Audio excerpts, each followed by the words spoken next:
Welcome to Value Education, Perspectives on Process, a series of conversations with administrators, teachers, and students about teaching and learning in the Rhinex School District.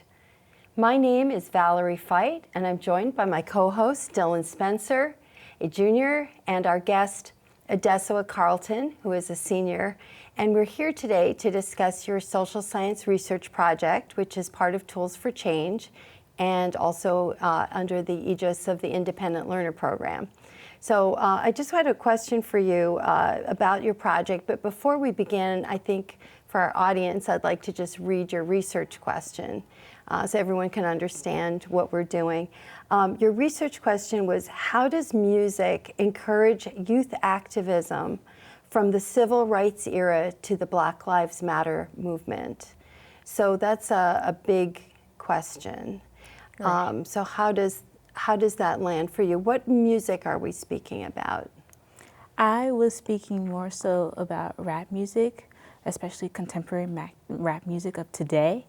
And I was also speaking about the civil rights movement and more so some of the soul music and the jazz music at that time that was really talking about what was happening in America with racism. And lastly, with Nigeria, I wanted to talk about the beginning of Afrobeats music in the African continent. You picked 3 artists to focus on. Just maybe we can go through those artists and tell us a little bit about them. The first one, Kendrick Lamar. Yes, so Kendrick Lamar, he's a Grammy Award-winning, Pulitzer Prize-winning hip-hop artist. And today, lots of young people listen to him, not just for like socially conscious work, but also for his entertainment. And he's been a well-known figure for almost this past decade. And do you listen to his music as well? Yeah, I do. And I know that a lot of people my age, the people that aided him in his 2017 album, Damn, becoming the most listened to album of that year, I know that there's a general entertainment focus, as you mentioned. I know that you're more so interested in his activist words and him speaking specifically about things of that sort. Can you speak a bit about that? Yes, so throughout his work in Damn, he speaks a lot about police injustice and violence amongst Black people. And specific songs on his album, like XXX and all other songs on his album as well. And I really want to talk about his own work when it comes to activism, because I think what he's saying underlying in his message, like you'll have a song like Humble, where it talks about being humble and sitting down and listening to others, whereas you have this trap beat in the background, and that's mostly playing and being at the forefront. That was really the contrast that I love to see about his lyrical content and his production. Right. So there's the appeal of music, but there's also an underlying political message. Right. Okay. So in your second artist was Nina Simone, right? Yes. Speak to us a little bit about that music, why you chose it, and about her. I chose her at first because she's been sampled so many times in rap music, and I was really interested in her story of how she stood up against racism in the 1960s and how she performed songs like Mississippi Goddamn in front of mixed audiences and caused a lot of stir in both communities. And I felt like she was such an important figure as a Black person in the 60s because she was a musician standing up for her rights and what she thought what was right at the time. Now, you probably had not heard of Nina Simone. I had not before this. No. Yeah, because she was quite controversial. Yeah. A very famous crossover artist as well. Yeah. And finally, tell us about your third artist.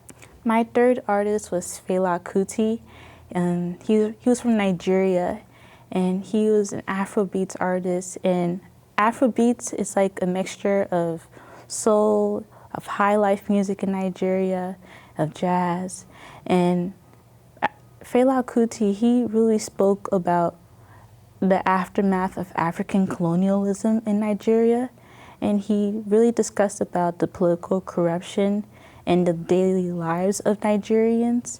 And I really wanted to talk about him to have more of an international perspective about youth activism, and also because I am also Nigerian, so I want to connect to my roots with that as well. Very interesting. Yeah. Now, we just shared your research question. I'm going to read it again. How does music encourage youth activism from the civil rights era to the Black Lives Matter movement? So those artists represented that, I guess you could say, message of activism. But this was not your first time doing social science. Tell us how you got into it and how you arrived at that question. So I first arrived with the question in the beginning phases of my research with nostalgia. I was really invested in how nostalgia affects the older and the younger generation in rap music, because overall there has been an ongoing debate over the past several years about old school hip hop versus new hip hop. And I really wanted to study that relationship about how the music at an older level was considered to be more lyrically complex than how it is now. And then afterwards, I took out the nostalgia out and looked more so about the lyrics, since lots of older generation folks in rap music, they believe that lyrics are not really the forefront. And I kind of wanted to disprove that notion with my new research about how rap music with Kendrick Lamar is influencing many youth activists today. Yeah, so tracing back a little bit, I know that we're all aware of the tragedy pertaining to Trayvon Martin and Michael Brown. I'm curious as to how you sort of interpreted that, but more so coped with such experiences in the news. I think I coped with it by really listening to music that talked about that message. Because with the Trayvon Martin and Michael Brown situation happening in the media, it was very heartbreaking, but I still felt that there was a need for hope. And I believe I found that hope through the music that I was listening to at that time. And lots of artists, especially rappers back then, were talking about these issues. And I really wanted to discover more with this project because of that. So those incidences and Kendrick Lamar are very contemporary, but in order to do this project and look at the spread between civil rights era and Black Lives Matter, you had to go backwards. I know that Susan Banker, who's our PTSA cultural arts representative, had brought Nella Braxton Gibson to school. She's the author of Too Proud to Bend, and she had done a presentation for students about her experiences in the civil rights era. And you saw that, right? Yes, I did. How did that affect you? It really affected me because just listening to her talk about her experiences in the South, from moving from Florida and Texas and Georgia and having these complex experiences with her culture, it really showed me how transparent she was about her work and how resilient that she was, because she really wanted to see change in her community and she took that opportunity, and that really inspired me for this project. And then you reached out to her yourself. Yes. Yeah, so apart from the things discussed at the panel, what was it like speaking with her one-on-one? How did that sort of differ, and what takeaways were you able to take away from that as opposed to the panel? The conversation that I had with Nella Braxton Gibson was very enlightening. I would say that because she really talked about her experience, like an example of when she was in a summer camp with kids of different cultures, and they're listening to folk music and just talking about how the music that she loved so much as a teenager, it really connected her with other cultures. And also discussing her early life when she was a child, and like being raised in Texas, being raised among people who were mostly Latinx or also white. It really showed me that race at that time wasn't as simple as we see in the media. It was more so of how her life was very complex and she had to navigate through everything. And that was really So you were really fascinating. conversing with her about your research question and trying to sort of piece together the human component of what it was like to live it. But you did more than that.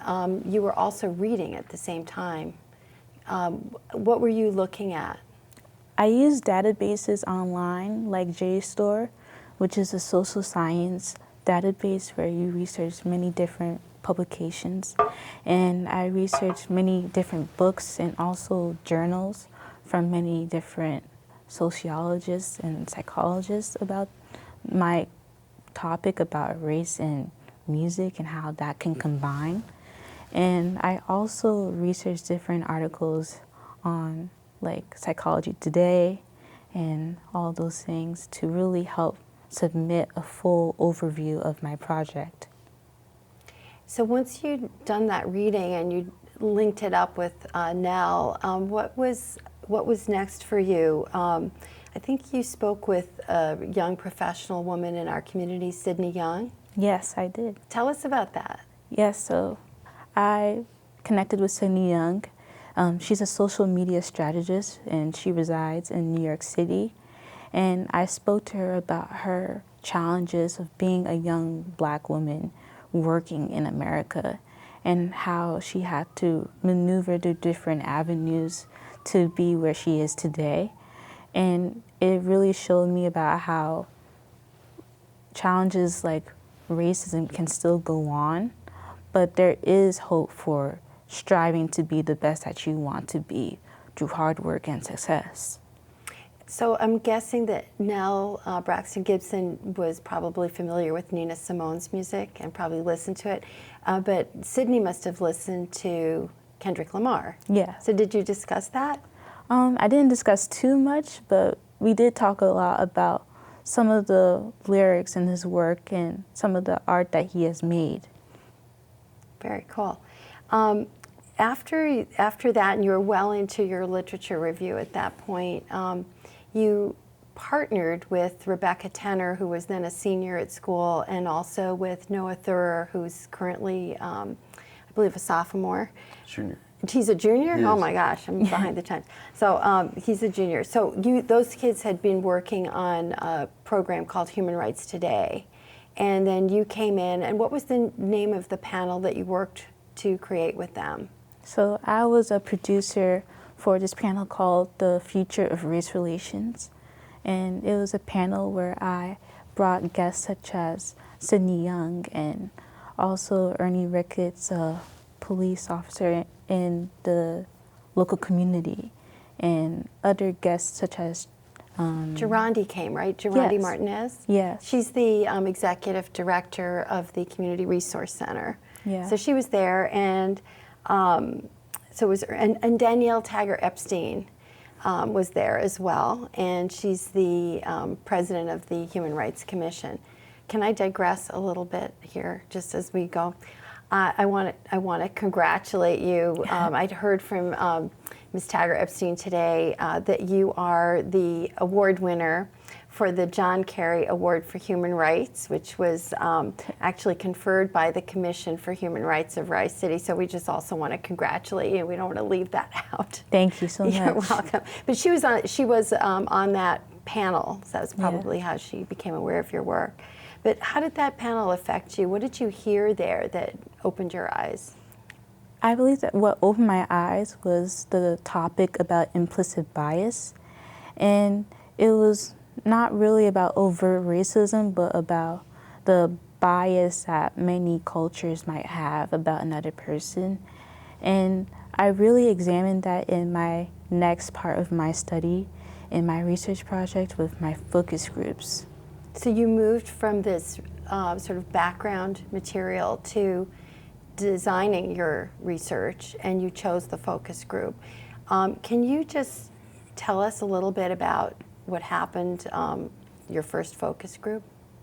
So for my first focus group, I selected a class in my school, and I talked to them about some questions that I had about music and culture and race.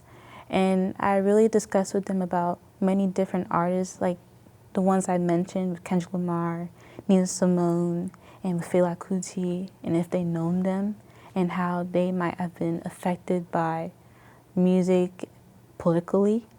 And I realized that in that first focus group that they were more so about music as a form of entertainment, more so than as a lyrically complex body of work. And that was fine for me to hear because it was a very different perspective of how music can be interpreted. Now that group was all white, Yeah, right? Had they heard of Kendrick Lamar? they have. So that was, but what about Nina Simone and Fela Kuti? That must have been over their heads. No, they have not heard of them. So their reaction was, how would you, I guess, encapsulate their response?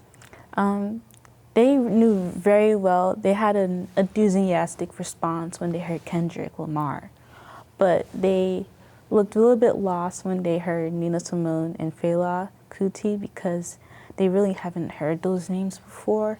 So, and that sort of silent reaction, if you will.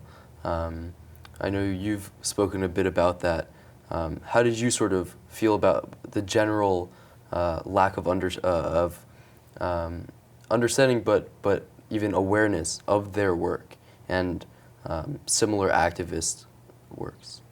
I don't think it's a bad thing that they have a lack of awareness because I give people the chance to grow and to be informed. I think that's the most important thing to me. I think the problem is being aware, but being, I would say, like unkind about it, really.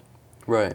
Right. And so I feel like they have every chance and opportunity to learn more. And Right. I'm open to that. And do you more so advocate for inspiring people like those that maybe aren't aware of these works, or do you strive more so to reach out to those already inspired and maybe further that inspiration? I would say I will have a mixture of both. I feel like I need both people who are very aware and people who aren't, because I believe in the diversity of thought. And I believe that if people with different backgrounds and with different opinions about things can come together, that would really result in true change. Right. So in that first group, it seems like, from what you're both saying, that the first group was really open, but they really were listening to the music as entertainment and not listening the same way that you might. Right. So you came out of that and you decided to do a second focus group. So why don't you tell us a little bit about that second experience? I decided to do the second focus group because I wanted a wider representation in my data. I wanted more people of color to have voice in my data for my overall review of my work. So I decided to do the second focus group. And overall, I would say the experience was a lot more silent and very awkward because they're more hesitant to really respond to my questions because they didn't feel comfortable talking about them. But they did feel very comfortable talking about the music that they're very interested in. And I really saw that they're more passionate about lots of the work that they listen to. Those students were a little bit, you said, a little bit more awkward. So they separated the entertainment value from their, race. Is that what you're saying? Yes, because I feel that a lot of people, especially mostly people of color, they more so want to use music as a form of escapism, as a form of release from what's happening across the world, which is fine with me. So you came out of you did the two focus groups, and at that point it looks like you're ready to make some sort of interpretation or some analysis of what the whole experience had been like, and you were mentioning the silence. Just can you go into like your reflective interpretation about where you landed at the end of this entire process? Yeah, so overall I truly thought that I was supposed to find an answer for my research question, but I more so found that there was silence in those answers, and the silence, they speak more volumes than if someone could talk about it. Can you maybe elaborate on that? Yes. So I feel the silence and mostly the resistance that the second focus group had, it was more saying and telling than if they had spoken up, because they don't really want to talk about it, and I think that's fine. Like, people are not supposed to always talk about what's happening across the world. People just want to have fun. I see that as well, but I feel like that response is more so coming from the outside world and from what society tells them to be. Right. And I see that with their response that was silence, it was very ironic, but also very telling. I'm not asking you to represent your whole generation here, but Yeah. Is that because people your age want to transcend racial boundaries and are sort of ready to do so? I believe so. I believe that my generation is really ready for change. You see lots of youth activists everywhere with, Greta Thunberg, with climate change, and all of the kids from the Parkland shooting speaking up about their experience. I think we're really ready for a change to happen in the world because we see the power that we have. But also there are lots of kids who just want to live their regular life and not be associated with that. But what you did is very unusual. You really went deeply into your research. Are you an activist? I would say yes and no. I would say yes because I'm acting upon what I see in the world and I'm displaying it through so many people. But I will also say no because I feel I have to create more change in order to be considered an activist. I see myself more as a researcher, an observer when I'm doing this project because I'm not really trying to place in my own opinion, but more so trying to display thought and how people view themselves in the world when it comes to discrimination or when it comes to having freedom. How may that idea as somebody looking in, maybe within a more objective lens, how may that parlay into your future plans, for example?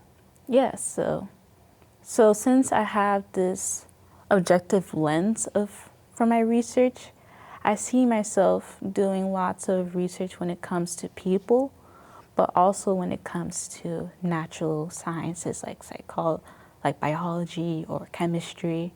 And I think I want to have that mixture of both because they could really have a beautiful blend of the facts of life, but also relationships with the environment or relationships with people that are also very important throughout life. So this is a dumb question. So what are you saying you want to be when you grow up? What do you see yourself doing? I see myself, hopefully, God willing, changing the world. And I want to be a scientist. I want to be an active researcher. I see myself being a great force as I say, in the world. And I just see myself being better, and I hope to inspire others. Well, you've inspired me. I think you look inspired as well. This was a Yeah. wonderful conversation. We just want to thank you so much. And to Thank our you. audience, thank you for joining us. We hope that you're also inspired and that you'll come back and hear more when we have another episode of Value Education. Thank you for watching.